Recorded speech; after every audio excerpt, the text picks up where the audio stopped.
Shalom, puji Tuhan, Bapak Ibu Saudara yang dikasihi Tuhan. Renungan firman Tuhan hari ini tentang sebuah peringatan, hati-hati jangan sampai terjatuh. Kita akan membaca dari kitab Amsal pasal 7 ayat yang ke-21 sampai ayat yang ke-23. Ia merayu orang muda itu dengan berbagai-bagai bujukan. Dengan kelicinan bibir ia menggodanya, maka tiba-tiba orang muda itu mengikuti dia seperti lembu yang dibawa ke penjagalan dan seperti orang bodoh yang terbelenggu untuk dihukum. Sampai anak panah menembus hatinya seperti burung dengan cepat menuju perangkap dengan tidak sadar bahwa hidupnya terancam.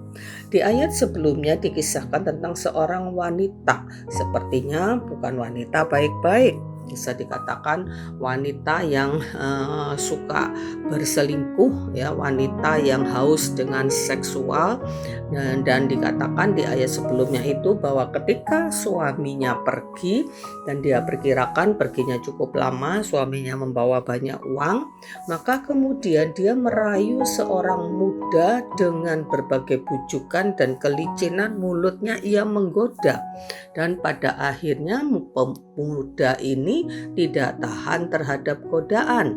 Ia mengikuti kemauan daripada perempuan itu. Dan di ayat 23 bagian yang terakhir dikatakan bahwa dia tidak sadar bahwa hidupnya terancam. Bapak Ibu Saudara yang dikasihi Tuhan, ya, semua orang tanpa kecuali, baik itu jemaat biasa, seorang pelayan Tuhan, bahkan seorang hamba Tuhan yang besar sekalipun, tidak ada yang kebal terhadap dosa. Justru semakin tinggi pohon, semakin kencang pula angin yang menerpanya. Karena itu, jika kita tidak berhati-hati dan waspada, kita bisa jatuh dalam dosa. Tuhan Yesus memperingatkan di dalam Matius 26 ayat yang ke-41, berjaga-jagalah dan berdoalah supaya kamu jangan jatuh ke dalam pencobaan. Roh memang penurut, tetapi daging lemah. Kita masih hidup di dalam daging, tetapi hal itu bukan berarti kita akan membiarkan diri dikuasai oleh daging atau hawa nafsu. Setiap kita yang percaya kepada Yesus Kristus, kita adalah milik Tuhan. Dan di dalam Galatia 5 ayat yang ke-24 dikatakan, barang siapa menjadi milik Kristus, ia telah menyalibkan daging dengan segala hawa nafsu dan keinginannya. Karena itu mari kita percayai bahwa kalau kita sungguh-sungguh percaya kepada Kristus, hidup di dalam iman dan kebenaran Yesus Kristus, maka percayalah kita bisa menguasai keinginan daging dan sudah menyalibkannya bersama-sama dengan Kristus. Karena itu perlu ada usaha dari kita untuk berjaga-jaga dan berdoa seperti nasihat yang Yesus sampaikan di Matius 26 ayat 41 tadi.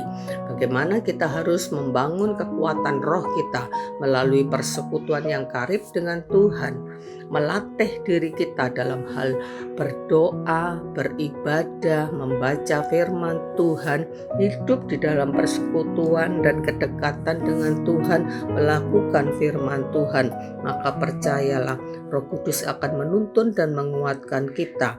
Akankah kita hidup dalam roh seperti tertulis dalam Galatia 5 ayat yang ke-16, hiduplah dalam roh maka kamu tidak akan menuruti keinginan daging. Iblis itu sangat ahli dalam hal menjebak. Ia selalu mencari cara dan mencari timing yang tepat untuk menggoda dan menjerat manusia, sampai manusia tidak menyadari bila ia sudah berada di dalam jebakan iblis. Orang bisa jatuh dalam jebakan iblis karena tidak waspada, tidak berpegang teguh kepada firman Tuhan. Di Amsal 7 ayat 1 sampai yang ketiga dikatakan, hai anakku, berpeganglah pada perkataanku dan simpanlah perintahku dalam hatimu.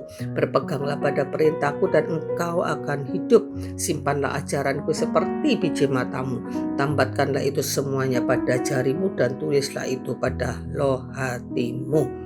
Selain itu Bapak Ibu Saudara yang dikasihi Tuhan, kita juga perlu berhati-hati di dalam pergaulan. Jangan bergaul sembarangan, jangan bergaul karib dengan orang-orang yang hidup di dalam dosa, hidup di dalam hawa nafsu, maka sangat besar kemungkinannya kita akan terseret di dalam dosa-dosa mereka, di dalam pergaulan-pergaulan yang tidak baik, karena kita menjadi tidak punya kuasa untuk menolak, kita menjadi tidak punya kuasa untuk kita mempertahankan hidup kita di dalam kebenaran. Karena setiap saat kita bisa tergoda oleh pergaulan kita dengan orang-orang yang memiliki perilaku yang tidak baik. Dan karena itu mari kita sungguh-sungguh menjagai hidup kita, menjagai hati kita, pikiran kita, supaya kita benar-benar tahan terhadap godaan. Dan satu-satunya yang bisa membuat kita tahan terhadap godaan adalah kita memiliki kekuatan roh, dan kekuatan roh itu akan kita dapat kalau roh kita itu kita isi dengan kebenaran firman Tuhan. Di dalam Mazmur 119 dikatakan, dengan apa orang muda itu bisa mempertahankan kelakuannya bersih? Hanya dengan menjaganya dengan firman Tuhan. Mari Bapak Ibu Saudara yang dikasihi Tuhan, siapapun kita perlu berhati-hati, kita perlu waspada, kita perlu berjaga-jaga. Nasihat terakhir dari 1 Korintus 10 ayat yang ke-12. Sebab itu siapa yang menyangka bahwa ia teguh berdiri, hati-hatilah supaya jangan ia jatuh. Jadi mari kita terus senantiasa berhati-hati setiap hari, setiap waktu, supaya kita tidak jatuh, karena iblis selalu siap sedia untuk menjerat kita, untuk mencari titik-titik lemah kita dan melancarkan serangannya untuk membuat kita menjadi jatuh dalam dosa. Kita percaya kekuatan Tuhan akan menyertai kita jika kita dekat dengan Tuhan. Amin. Puji Tuhan, Tuhan memberkati. Mari kita berdoa. Terima kasih untuk peringatan firman-Mu hari ini Tuhan. Tolong kami ya Tuhan, untuk kami memperkuat roh kami, memperkuat pertahanan iman kami ya Tuhan. Hidup di dalam kebenaran firman-Mu, setia melakukan firman-Mu, merenungkan firman-Mu ya Tuhan, supaya Tuhan kami bisa memiliki kekuatan untuk hidup ya Tuhan, mempertahankan hidup di dalam kebenaran dan mengalahkan segala keinginan daging kami. Terima kasih Bapa, kami percaya Engkau memberkati kami, Engkau menyertai kami sepanjang hari ini.